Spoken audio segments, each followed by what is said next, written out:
G'day you beautiful people, welcome back to another hero guide. It's been a while. I've had stuff and things to do and I've not been well for most of the last couple of weeks, but we're finally getting into it. We're going into Belica today. We're going to talk about her stats, her scaling, her abilities, and my build for her. If you're going to find this video useful in any way, shape or form, guys, please smash that like button. I appreciate it a lot, and it does help me quite a bit. Leave me a comment, let me know what you think of the guide and the build, and subscribe if you're not already. But with that said, guys, let's get straight into it.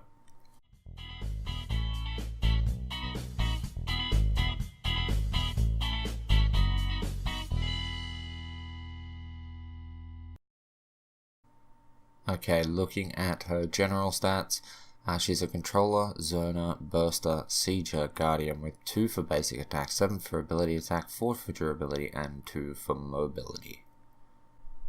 As far as her actual stats go, she starts with 500 health, gains 67.43 per level to end up at 1444.02.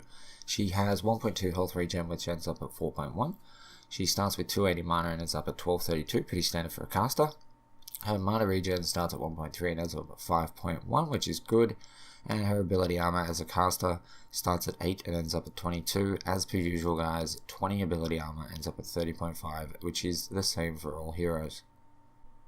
Okay, looking at a basic attack, which is called Burst Fire. Range basic attack, dealing basic attack damage. Basic attack damage is 50. She gains 1.1 per level, which is good. Her power scaling is only 0.25, so pretty much no matter what you do, you're not going to be the greatest basic attacker. And her cooldown is 1 second though, so she has a really good cooldown. You're attacking once every second. Alright, it's a really good animation and basic attack. I really like the burst fire aspect of it. It does actually only hit once though, so it's kind of gimmicky. But it's a decent basic attack, good sound, good animation, and something a little bit different. Moving on to her abilities, and first up we have Void Drone. Large AoE drone that drains mana per second from enemy heroes. The drone will attack enemies within its zone, dealing ability damage whenever they use an ability. Enemies can destroy the drone, taking damage like a ward. Lasts 20 seconds. Okay, so the damage that it does per hit is 60 at the first level, 120 at the highest level. It has a 0.5 power scaling, which means for every 100 power you put on your build, that each of those hits will actually do 50 more damage. The mana cost starts at 80, ends up at 125, which is not too bad considering if this thing stays alive in team fights, it can be quite brutal. The cooldown is 40 seconds, and the mana drain per second starts off at 2% and ends up at 5%, meaning that once they get hit, they will be drained for 5% of their mana for per second. Sorry, it's a bit of a difficult ability to use. A lot of the times it will just get burst down easily because it is pretty much two-shot. But if placed in the right spot, this can actually be devastating because it's lowering everyone's mana. It's reducing their ability to use their abilities, and it's allowing your ultimate to do even more and giving you mana. Next up we have Seismic Assault. It's a line of energy that deals ability damage and applies a knock-up stun. The ability damage starts at 60, ends up at 180. The power scaling is 0.625, so you get 62.5 damage for every 100 power. The mana cost starts at 80, ends up at 110, so it's not too bad. Cooldown is 15 seconds. The knock-up duration starts at 0.7 and ends up at 1.9, which is nothing to turn your nose up. At 1.9 seconds for a knock-up stun. That's incredible. Okay, the cast range is 1600, so think Murdoch's basic attack range. It can be a little bit tricky to land, but with the increase in its activation speed, it's actually really, really good now.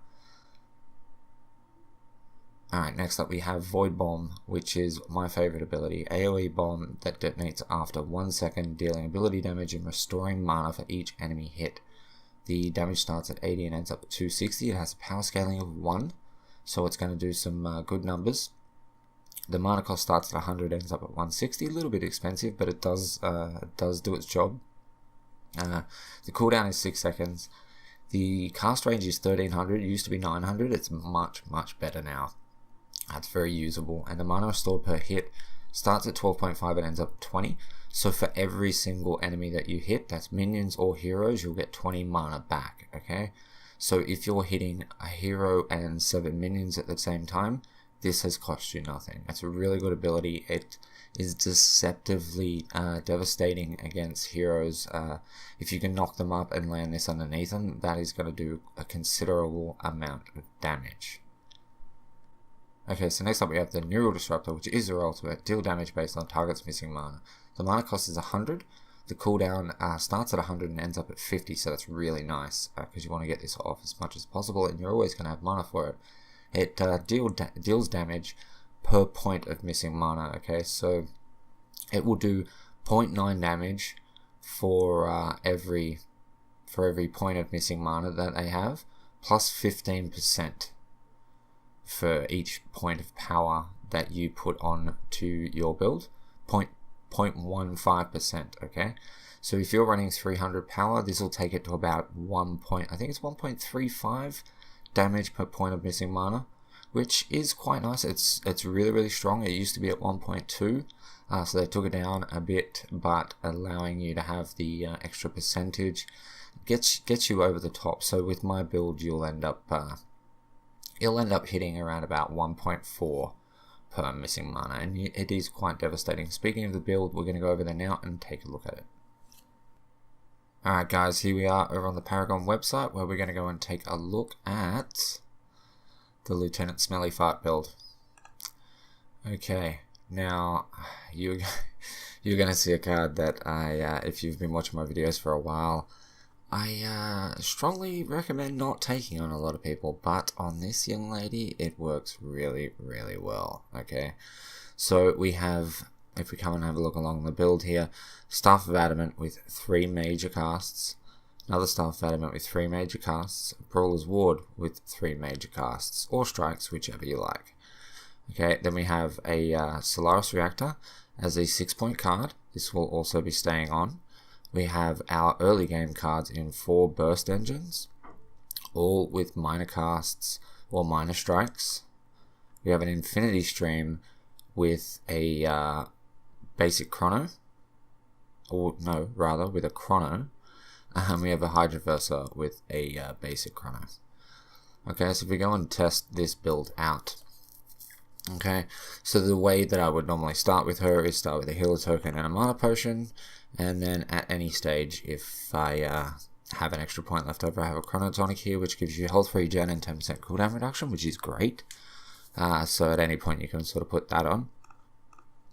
Alright, and then we'll have our ward, okay, which we will use after we've taken these 2.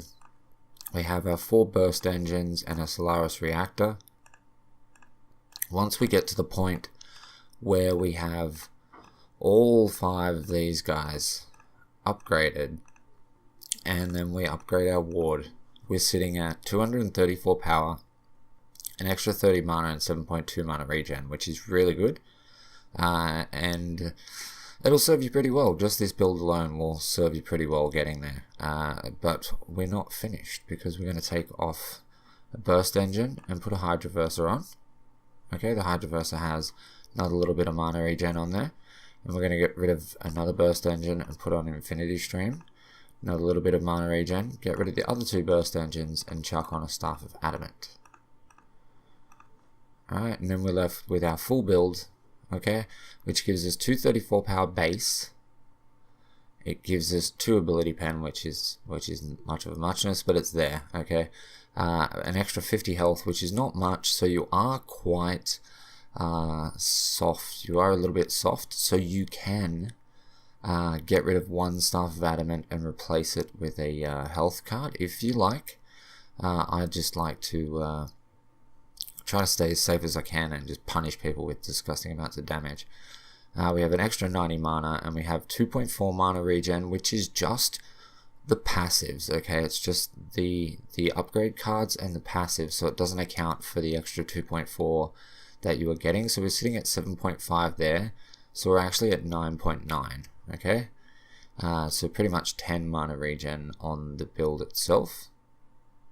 Okay, so with your 234 power and your extra mana and Hydroverser, you're going to end up at around about 326 power. Okay, so you're doing quite well. So in that regard, you can afford to lose the power off of a Staff of Adament to put our health card on if you want. You will not miss out too much. You'll still be hitting in the mid 200s for your power.